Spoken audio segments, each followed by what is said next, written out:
Good evening. I am Frangina Johnson, and in uh, celebration of Juneteenth, we're doing Juneteenth Speaks, and in collaboration with Obsidian Arts, we're doing something called The Voice Behind the Artist, because we know that it's always the voice that leads you. We know that it's the voice that says to you, do this or do that. And a lot of times we don't know what people go through in order to be who they are. We just know that they're an artist, and you don't understand what that's all about. So the voice behind the artist is a discussion amongst people, young and my age, and maybe even older. And we are going to talk about the things that they do. So today I am having a discussion with Raina Bell and Gabrielle Abram. And Raina Bell is an artist, and her passion was first realized at a very young age. She attended Hollywood studios here in the Twin Cities, but due to struggles was unable to continue her training, but she continued on her own. She's been self-taught for quite some time. And then she attended South High School, where she was on the dance team for 3 years. And then she gained skills in jazz and I want to say kickboxing. Is that kickboxing? It's just kick. It's a form of dance where they kick their legs up and down. Oh, okay. Following high school, she began to understand the power of movement. And then she joined a collective called Energy Dance Collective, performing throughout the Twin Cities. And then through this, she studied under a dance educator, excuse me, named Tamiko French. Since then, she has started teaching herself with various youth programs, teaching yoga and dance. And then she began hip hop classes, which are taught at the St. Paul Community Recreational Center. Towards the end of 2018, she approached the opportunity to teach youth hip hop and urban heels at Zion. And during those 2 years, she took a break, and then she found out that movement was more spiritual and healing. Yes, it is.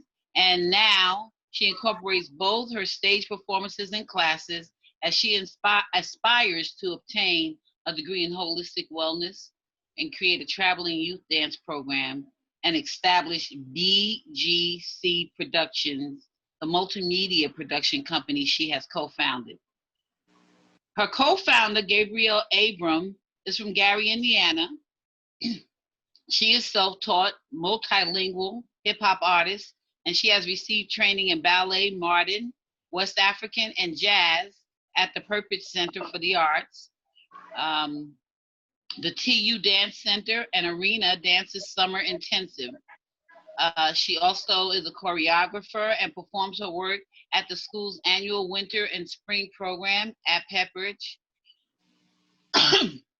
Excuse me. Abram also attended Columbia College in Chicago. She has been a professional dancer, choreographer, and a producer in the Twin Cities. She has performed by local international choreographers with Matthew Jawinski, Vanessa Voskuhl, and Orlando Hunter.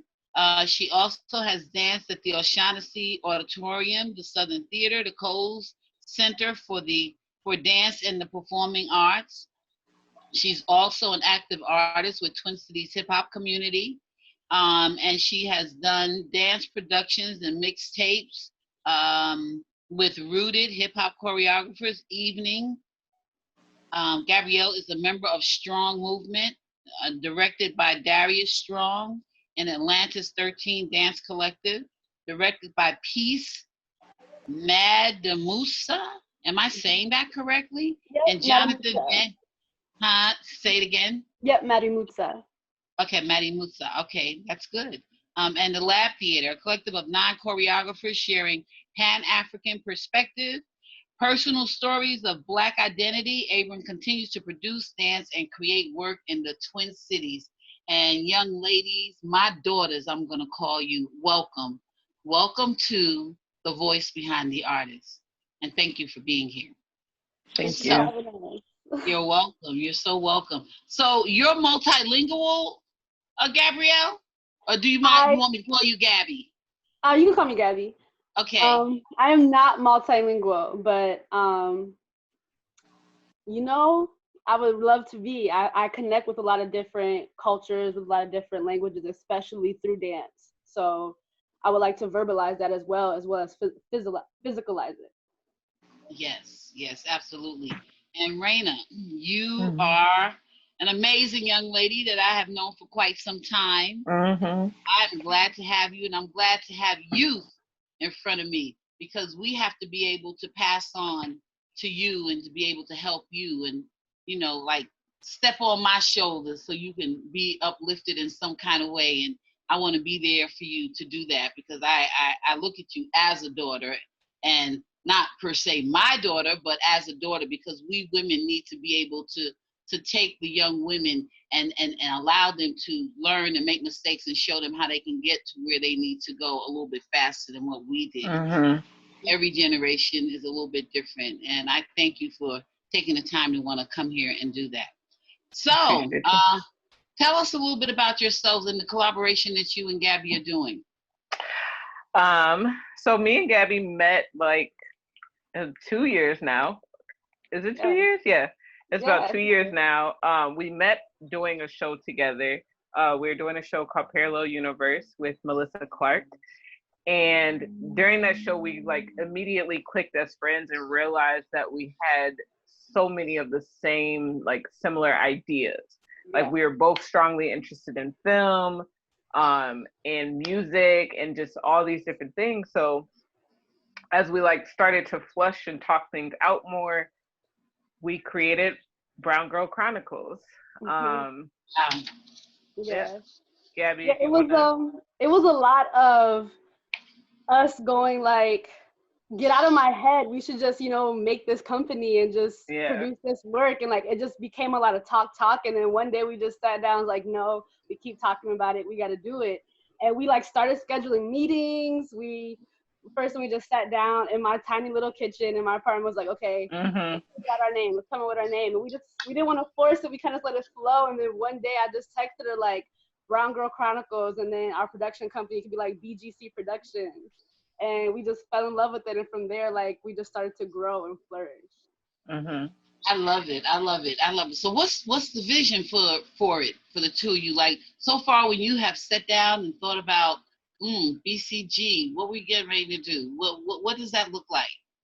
So first, we want to start off with Brown Girl Chronicles being its own network, kind of like OWN and all those other networks. So we want to be our own network filled with new stories, new voices, and Black and Brown artists. So our main goal right now is to bring more light, especially to the Black and Brown dance community, because Mm-hmm. one thing that we see is like oftentimes people take on Black culture and like they love hip hop and all that stuff. And then when it gets to this point of like, oh, we need hip hop dancers, most of the dancers you see on the screen are white, are Mm-hmm. Asian, and none of them, there's barely any, especially for Black women on the screen. Mm-hmm. So when we first came into Brown Girl Chronicles, we were like, oh, we want to make it so that like we can do films and bring Twin City urban community out and like showcase all these beautiful movies that we see, but not a lot of people around the world see it. And then it kind of grew from there because we're kind of like, oh, but we have this story to tell as well. Mm-hmm. So the network is going to have various genres within it. It'll have like talk show kind of aesthetic shows. We have a show called What's Up Brown Girl Chronicles that will be launching um, soon here in the fall. And that's going to be more like talk show, round circle type of show. We have our shows like Baddies Corner and Dear Diaries coming, and those are more like skit based.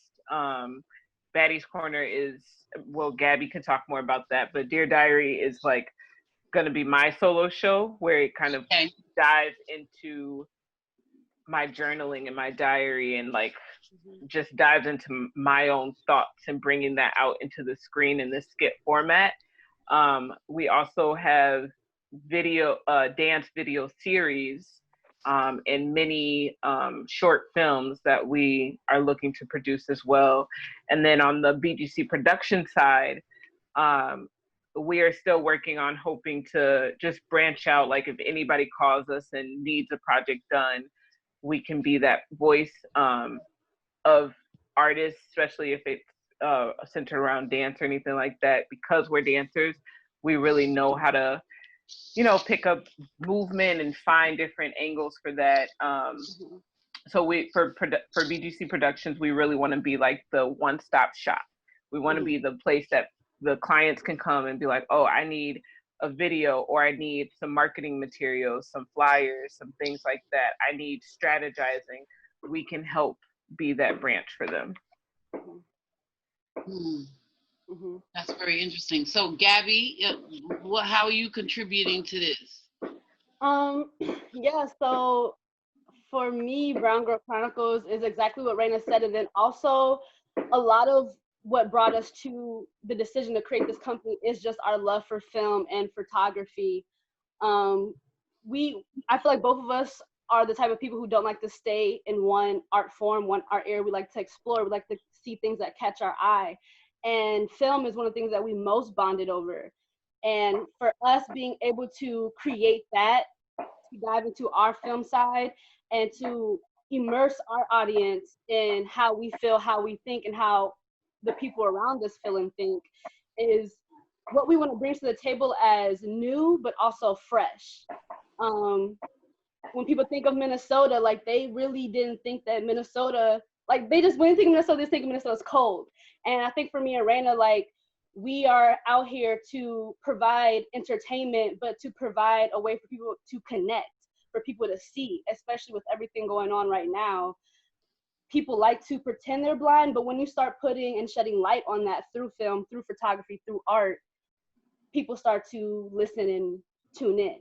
And that's how Raina and I want to use BGC Productions as that platform to tell the stories, to tell the pieces, to tell the emotion, to tell all of those characteristics into Brown Girl Chronicles. So you feel like this is like your all intuitive show, your all intuitive program, your all intuitive production company where you feel like you can get the resources that you need.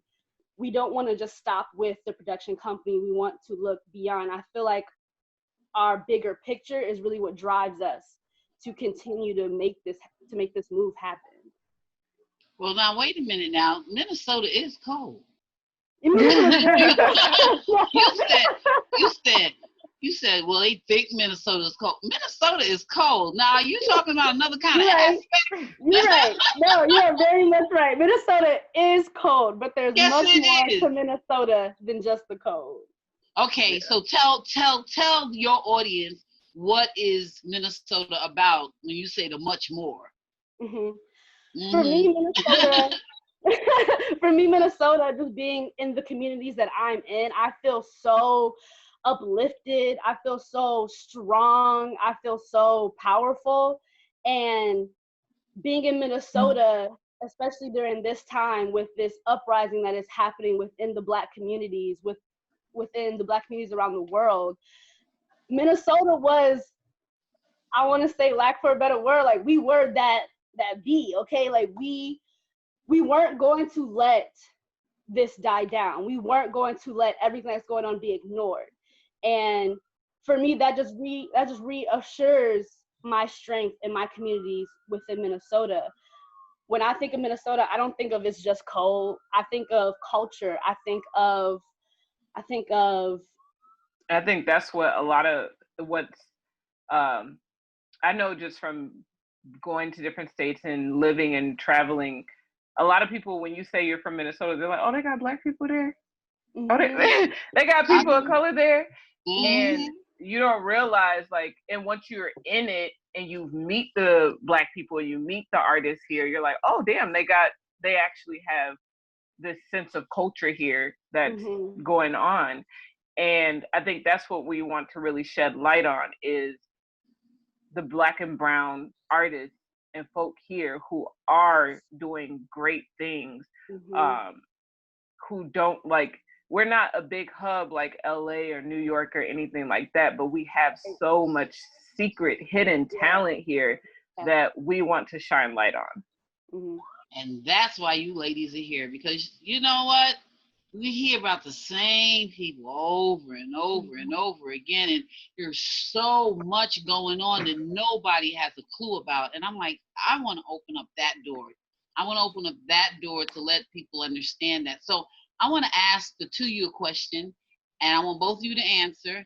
And then I want Raina to go first.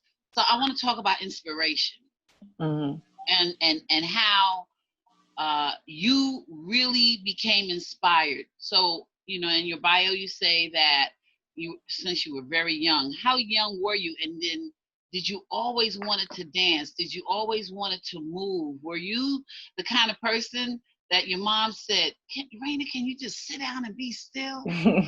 Probably. Like, why are you always moving? I mean, so tell me where it came from, and when was the day that you said, this is what I'm going to do for the rest of my life? Yes, question. So, yeah. So my dance journey, I don't know, my art journey is very interesting. In terms of like how I just came in tune with all of it, from me being like, oh, I'm actually a writer. Oh, I'm actually a dancer. Oh, I actually love photography. I'm a photographer. So for dance, it was very much like 2 years old. My mother says she dropped me off at my aunt's house, and I came back learning how to shake my butt. I learned how to shake my butt. My aunt was like, oh, look at Raina's new dance. And she said I would never stop doing that after that. And from there, it was just like, I know as a child, I remember being in my room by myself and just like dancing and following like Beyonce's videos or following Michael Jackson videos, or in high school, once YouTube started getting more popular, looking at different stuff on YouTube and always creating movement. But even then, even after high school, even after being in Energy Dance Collective, I still didn't, like, I had a really tough time still consider calling myself a dancer. And a lot of that came with insecurities about like the idea of a dancer. Oh, a dancer has to start young. They need to be put in training and da-da-da. And I didn't have that. It was all coming from me just going off and trying to find it for myself. So I don't think like I really started to consider myself a dancer, I wouldn't say until like, honestly, this past couple years, where I felt more in tune to be like, oh, when people say, what do you do? I'm a dancer. And that's like the first thing I do, or I'm a choreographer, or I'm an artist. It wasn't until literally 2018 that I feel like I got more of my voice to be like, I am an artist. Because even with writing, like I used to write as a child all the time. I would write stories and plays and skits, and I would never show it. And I finally started to show my poetry and my writing more recently, within the past 2 years. So that's when my voice kind of like flourished, as I started to, I think, just like connect with myself more. I became more confident to say I'm an artist. And when did that moment strike you? Like, was it you were doing a dance and you were on the floor and you was like, you know what? When I'm doing this, I just get lost. I just get lost in the music. And I always want to do this. I just always want to do it. I don't care how hard the struggle. I don't care what I go through. I don't care if I stay broke. I don't care if I'm sleeping on somebody's floor. I'm going to do this. And yeah, and I'm gonna get good at it. And wherever it leads me, it leads me. When was that moment? When did that hit you? Because it's like an epiphany. It's like it is. It very much is so. Yeah. So when was that? I would say it hit me in 2018. I was working at a full-time job in the school system. I was working for Roseville schools for the after care, before care. And I was in the moments that I enjoyed in it was like when I created a yoga and smoothie club. And that was my favorite time, to just be teaching yoga and movement. Or when I was like dancing with the kids. And I realized at that moment, I was just like, I don't want to be working in the school system. I still want to work with youth, but I want to work with them in my way. So I need to figure out how I can do that. Like 2000, the summer of 2019, I quit my job and I started to figure out how I can, do dance more full time. So I found different, I connected with City of St. Paul to work with their rec centers. I connected with my old job. I connected with Roseville because sometimes they contract people out. And I was like, can you guys contract me out? I connected with all these different people. And I ended up, for this past year, this past winter and fall, I was like pretty much working for myself and teaching dance all day. And that was really fun. It was a struggle. So now I'm back to working as a nanny with kids, but I'm still like, okay, but this is going to be my plan and my leeway. 2 years of this, get this, and then I'm just going to be creating for full time. So that's still my goal. But I'm trying to be more strategic about it in the evenings, doing more shows, going out for more grants. I've been going out for grants to put on my own productions, and just being more, what's the word for it? Being more intentional, but being more aggressive with the things I want, and the things I want to gain. I'm gonna say amen to that. Mm-hmm. So, Gabby, what about you? When did it hit you? When did the lightning bolt strike you? I think my whole life I knew I always wanted to dance. For me, the reason why almost always changed. But I think the moment where like it hit me and I was like, this is what I want to do for the rest of my life is I was doing a show. It was my first time doing a show since I left Columbia College Chicago. I didn't finish school due to finances, so I came back home. And when you leave school, you go from dancing 24/7 to like laying on your sister's couch watching movies.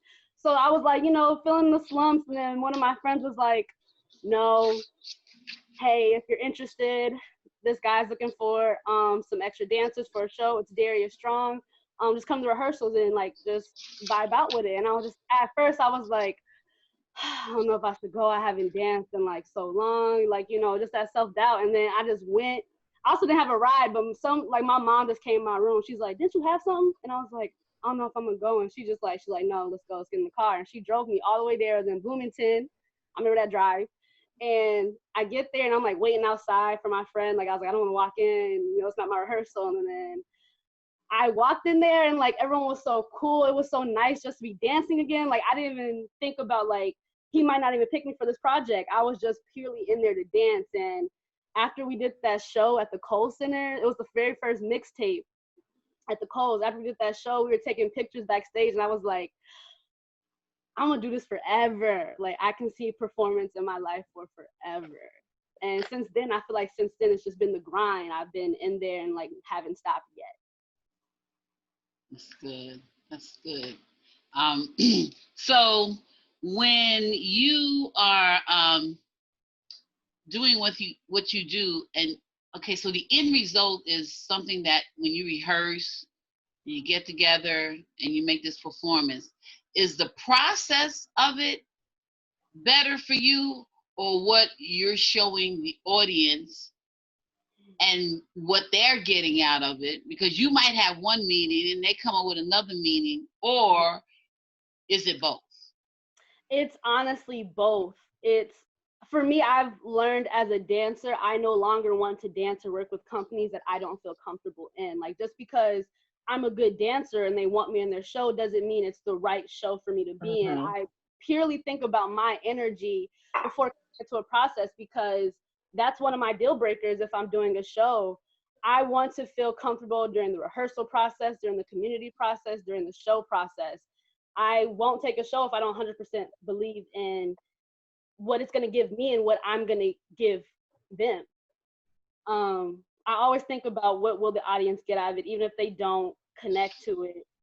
Because some people just go to performance just to be entertained, and some people go to performance to actually be challenged. So I'm just going out there to put the best energy and effort I know I can give the audience to help them connect to it just that much more. Because performance is more than just going to watch people dance and move their bodies. And what about you, Rena? For me, it's funny. I get this question. I got this question from somebody else. So recently, I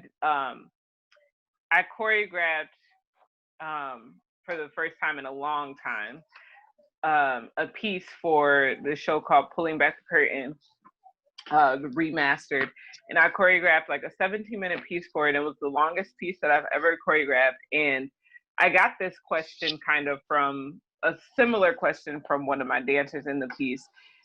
And for me, it's like, it's not necessarily, it is the process, and it is the moment of performing, or like the moment after performing. Because like when I perform, I often zone out. I can't tell you what really happened. Like it just kind of autopilot, right? And I'm no longer there really. And so it's like the moment afterwards, and not necessarily am I looking at the audience to be like, oh, are you connecting with it? Are you getting it? For me, it's like the story of just like, I want to see, like, tell this story. So when it comes to me even working with other people, first off, I've only worked with people that I like know personally and that I have a good connection with, and that I know their work. So like, and most of them were deep storytellers, like Tamiko French, Melissa Clark, even Gabby when I did Cerebral Invitation #1 with her. All of these women that I was like in their pieces and they've choreographed around, it was like, they challenged me with movement, but also they just had this beautiful story that moved my spirit. And that was the same when I did The Garden. It was like, I kind of, on a whim, auditioned for that, got it, and then that opened me up to some other stuff that I didn't even know I needed to be opened up to. So for me, it's definitely like, what story am I coming into this with? Or like, what story is this person telling that they want me to help tell that story with them? And then the audience, if the audience connects to that or is moved by that, that's just like a bonus on top. That's very good. So let me ask the two of you this question. I happened to see Cicely Tyson at the Dance Theater of at Harlem. I didn't know she was instrumental in being a part of putting the Dance Theater of Harlem together. And an actor that I had completely forgotten about, his name was Brock Peters, and they were saying that when Martin Luther King died, they were thinking about how could they represent what had happened to Martin Luther King through dance. And they couldn't figure out what they were going to come up with. They were together like at 2:30 in the morning. At 2:30, and then somebody said, oh, well, you need to catch a cab over here. They were like in Harlem. You need to catch a cab over here so we can sit down and talk about this. And they came up with the Dance Theater of Harlem. So then I want to ask the two of you, with the racial tension that's going on here in the Twin Cities, with the George Floyd murders and all the mishaps and all the misunderstandings that they are trying to put on people of color, and it's not, but all the tension is going on. How do you think your BCG? BGC. Okay. So how do you think BGC can be instrumental in breaking down some of that and bringing some harmony and some peace and some cultural understanding that would take the cultural aspect of the Twin Cities to a different level? How do you think what the two of you are planning to do can make something like that happen? Because you're doing what you are in a time where it's really needed. Mm-hmm. So how do you believe that you can be instrumental in bringing some kind of cultural understanding at this time because of George Floyd? I mean, we're in a racial pandemic, and it started here. You see what I'm saying? It started here, and it started here, and it went global. It went global. It didn't go to like the United States. Oh, newsflash. It went global. So now, when you think about that, in light of that happening, how do you think you can be instrumental in doing something in terms of the success that you see for the two of you and what you're getting ready to do that brings about an understanding that they go, wow, I never even knew it was like that, or wow, I have a different ideology now, or wow, it's the first time I seen it expressed like that. Like, what do you think that you two might do to bring that about? Or have you sat down and talked about that? We have talked about future steps. One of the things we had talked about, honestly, was the first thing we talked about when all of this started happening earlier June, is we really want to orchestrate our own app that gives Black artists or just Black people the platform to know where their community is when they're traveling, when they're going to different destinations. You have this app and you're looking for some art supplies and you really want to be a Black owned business. We have that on our app. We have those connections for people to tune in and just right there at their hand, and just so many different Black businesses, Black people, Black organizations would be at the reach, at the touch of their fingers for anything they would need. And we would, even within that app, we would develop it to have more information to document history correctly, because in our educational system, they are being taught the wrong things. We want this app to be a platform for people to come and learn. We would put in that work, that dedication to obtain this information. I feel like our hunger for knowledge will really inspire this movement that we are trying to create with BGC. And then on top of that, one of our biggest things is to, like any projects we do, we are utilizing the dope artists that we know that don't get a lot of shine, which are mostly Black and brown artists, especially Black women. I think also just the stories that we are creating and the things that we will be showing on our network and the different projects that we will be creating will just show Black people in a different light. Because what the issue is for me with film, like the main thing, like I've always loved film since I was a child. I've loved film. I love photography. My dad used to have me watching horror films, but international films. My mom always had me watching the really old Black and white films. So I was really versed in like in that world. And I loved Black films too. Like, Waiting to Excel, Set It Off. I loved those stories. And then when I saw, as like growing up, and I'm like seeing the same type of TV shows. Oh, you have a bunch of white people and the token Black kid there. Great. And then you see the shows that are with people of color, but it's written by a white person, and usually that show is very stereotypical.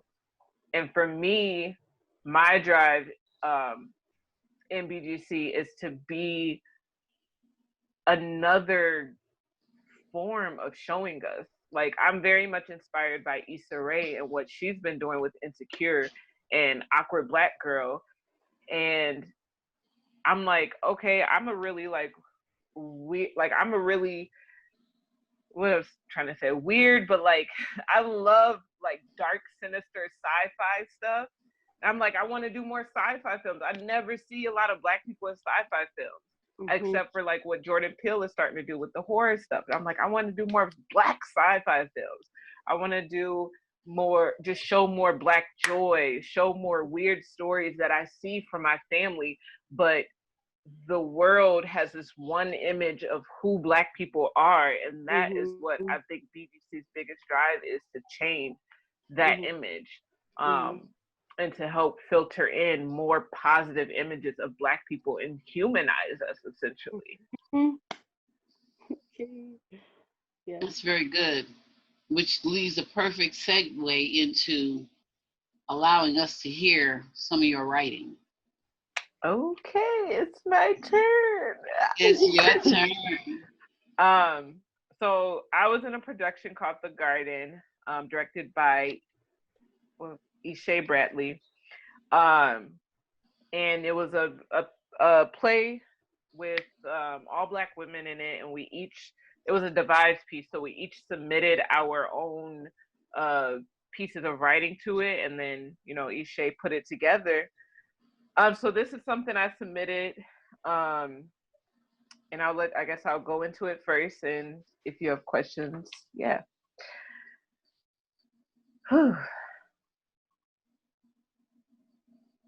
Only time could tell what the body holds in place. Those missing pieces feel heavy, don't they? Yeah, I know. You the bag lady, not only holding your shit, but others too. You have a choice to make. You could continue to be stuck in the low vibrations, allowing fear to take you, or you could walk through the fire. From the fire they emerge, from the fire they emerge, pieces that felt like extra weight redefined. I become anew. You are so immature. A child, they say?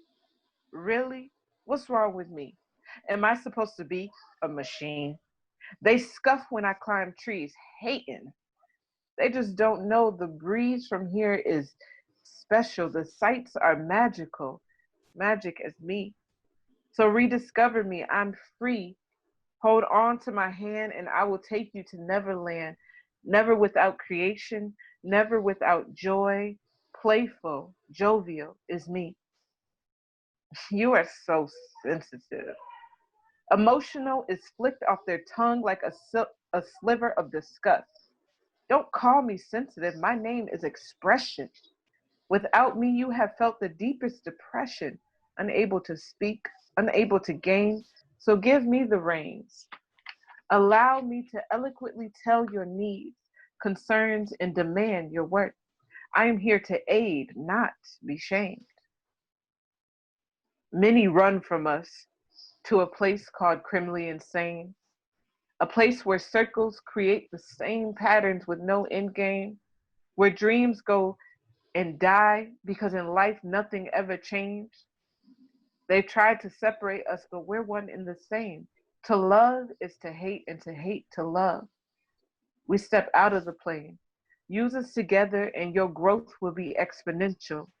Understand what you hate to know how to love. In you, we create balance of self, acceptance of all pleasing and unpleased. I was labeled a hoe just because I like to drop it low and bring it up slow.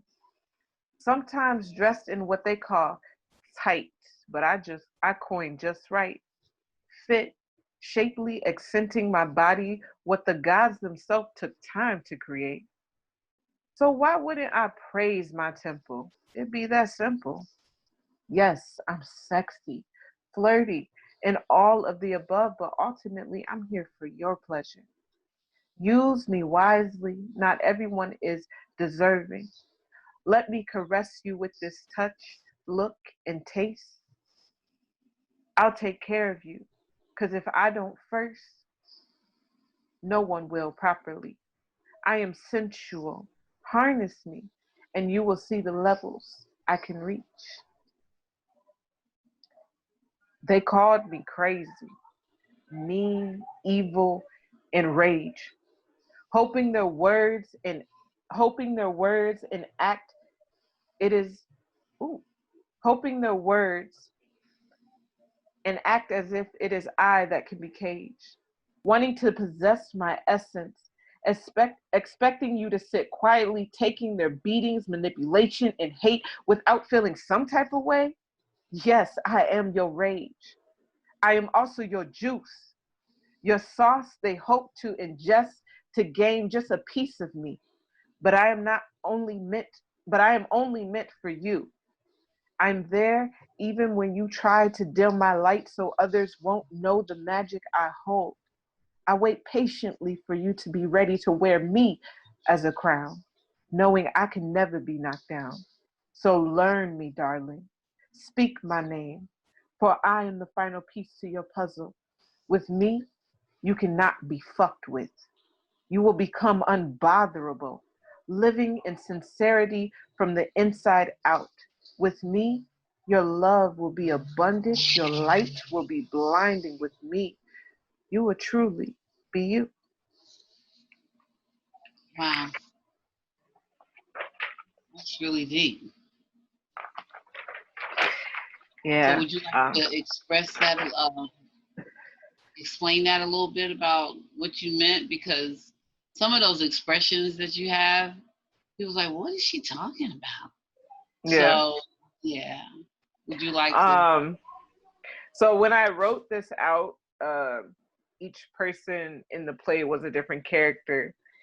And pretty much what this was for me, it gave me goosebumps reading it again because I literally was like back on that stage and like those women were around me again. But pretty much what this is for me is like, as a woman of color, um, and like within my family and then within the just outside world, I feel like I really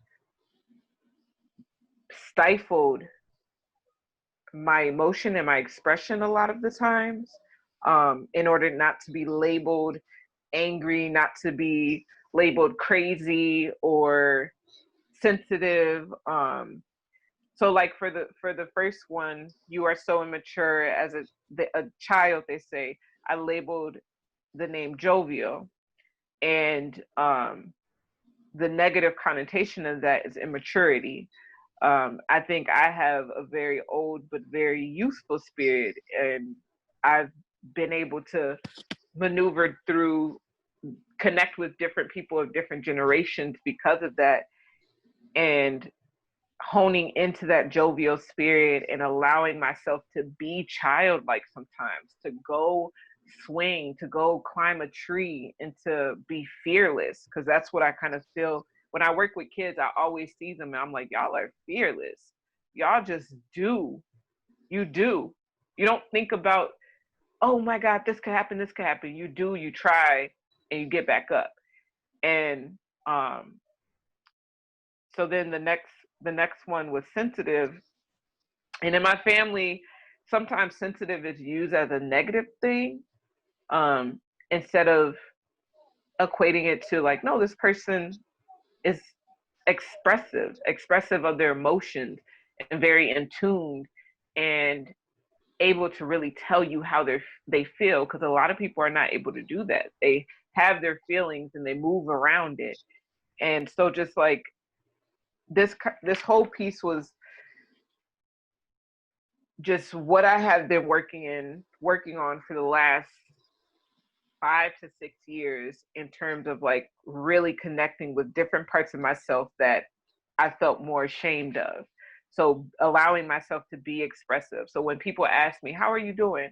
I'm not just saying, oh, fine. I'm going to really tell you how I'm doing. I had better days. Oh, it wasn't that great today. I'm stressed out. I'm going to really tell you how I'm doing from now on, because why continue to hide those emotions? Um, and then there was love and hate, which was the one that says, many run from us to a place called criminally insane. Um, I think a lot of people are both fearful of love. They're fearful of, a lot of people are confused by it, don't know what it is, and fearful of expressing love, even to the smallest, even to just expressing love to themselves. And the reason I put hate and love on this same level is because people get scared of hate too. Like, oh, you shouldn't hate stuff. That's so negative. It's like, no, I'm not gonna love everything about you. I might dislike that or strongly dislike or hate it, but I'm still gonna know how to accept you, even if that's not something like I love youth. I love working with kids. I hate the school system. But because I know what I don't like about it, I know how I can change it to make it something more loving. And then there was sensual, which the start of the line was I was labeled a hoe. And that I feel like for me, like I feel like I have a very naturally sensual energy. However, I tap into it a lot. I still have a lot of like body issues. Just coming into my own with my sensuality and my sexuality and taking away all these filters that were placed on from watching movies and them just making a joke about a girl, calling her fast and things like that. Instead, honing into my sexiness, my flirtiness, and being okay with being that. And then power was the last one. The first line, they call me crazy, mean, evil, rage. This one for me not only spoke to me, like this one came out of just like, or this section of it, this character came out of like, just thinking about Black women in general. Like having so much put on us, but if we show like a glimmer of anger or discomfort, or if we're a boss and we act like a boss, we're labeled, oh, she an angry Black girl. Oh, she a bitch. Oh, she this. Oh, she that. And and then a lot of, like, for me at least, I've tried to minimize myself so that I wouldn't be labeled that, instead of being like, nah, okay, you could call me a bitch, but this bitch gets shit done. But this is my power. But I'm walking through these streets with my head held high, and you're gonna walk around me and my aura. So yeah, all of this was just kind of like connecting to myself and taking responsibility for all of these parts of me. Well, I have something to say, right? So I just want to say that you are who you are, because every bit, every spark of energy that's within you has been put there by a higher power. Mm-hmm. So yeah, those are your jewels, and you got to be careful with them, because when you allow somebody to enter into the flower of who you are, mm-hmm. the energy becomes mixed. Mm-hmm. So that's why it's always good to know about who, and that you use good discretion, because when you take on somebody else's energy, you It don't becomes want a to lot. be, yeah, and then you start losing yourself, like, well, wait a minute, I'm doing what you're doing. I don't really like that. And I'm not even into me anymore. I'm into you. So you have to put a limitation on that. But it's nothing wrong. I mean, God created you to be sensual. He created you with 10 million nerve endings that make you want to go into a tantric moment that you was like, oh my God. He created you to be vulnerable, but everybody's so busy being fictitious and trying to pretend that there's something that they're not. So then when you come and you in a real world, you're real with yourself, you're real with your senses, then they want to talk about it. It gets discomforting when you see someone that holds their power. Because I've had people around me that I'm like, damn, this person holds their power. And I felt uncomfortable, but very drawn to them too. Because I'm like, damn, that's where I want to be. I want to hold all of my power where I just know who I am and I know how to be me without being, infiltrated by other people's energy so much. And I've come to terms with being an empath. I'm a sponge, and I really soak up other people's energy. So like it's been this past couple of years that I've been learning how to, like, okay, let me know what is coming in from other people and what is actually me, and knowing how to put up these boundaries. And that's kind of what this piece was, is like me starting to put up boundaries around myself, where it's like, no, this is me, and you either gonna get in line with it or you could keep it moving. Like, I'm saying, be the Michael Jackson that just like, oh, I'm just so shy. But then when he gets on the stage, it's like all of this stuff just explodes out of him. mm-hmm. Be the female Prince. You know, be whoever it is that you want to be. Allow that expression to come out, because that's what you're supposed to be doing. If it feels that good, if it feels like that's how you want to express yourself, then you go right ahead, because nobody else can live your life. And you don't want to get to a stage where you go, well, you know, I didn't do that because I was so concerned about somebody else's acceptance of me. No, you want to say, listen, I'm a spitfire. Yes, I'm anal. You know what? Yes, I do what I do. And I'm sorry you can't handle it, because that's why your name is Marie and my name is Raina. See, I'm different. My name has creativity to it, and I'm going to bounce the way I want to bounce. And you're not going to sit up here and tell me I'm black, so I can't. I'm a light black, so I can't. I move in a way that you wish you could move, so I can't. You know, you're not going to do any of that. So I want you to say, I want to say to you, embrace your power. Whatever that may be. Don't let nobody take your power. Don't let nobody suck your energy. Don't let nobody take you and say, you know, the electricity is going from negative to positive and round and round and round again, but I need to be on the negative side. I don't care what you want to experiment with it, because the only way you're going to know who you are when you get older and go, well, I did that and I didn't like it, is that you have to try it. As long as you're not hurting anybody, as long as you're not negative, as long as you're walking in love, as long as you're acting in love, as long as you're sharing your gifts and your talents so that people can be expressive, then you go ahead and be you. That's what I'm leaving you with. Yes, thank you. All right, Gabby. Gabby been waiting patiently. So Gabby is going to dance for us, and she's the second half of BGC, Black Brown Girl Chronicles, and I like that. Yeah. I just told somebody I'm not black, because if I put these, see this is black. Yeah. I don't look nothing like this. Yeah. Oh, I like Brown Girl. I like Brown Girl Chronicles. That's beautiful. All right, Gabby, give it to us. Okay. Okay. What are you dancing to? I am dancing to PD Light by JoJo. Okay, that new album. Yeah, the new album is great.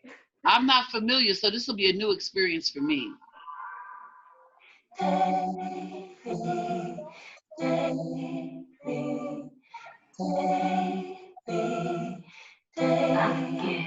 an ex, and my sex was the best. It was love, it was fast. Put in work, get it back. 69, lock it down, tear it up, make it bounce. Say your name, say it loud. Ooh, baby, baby,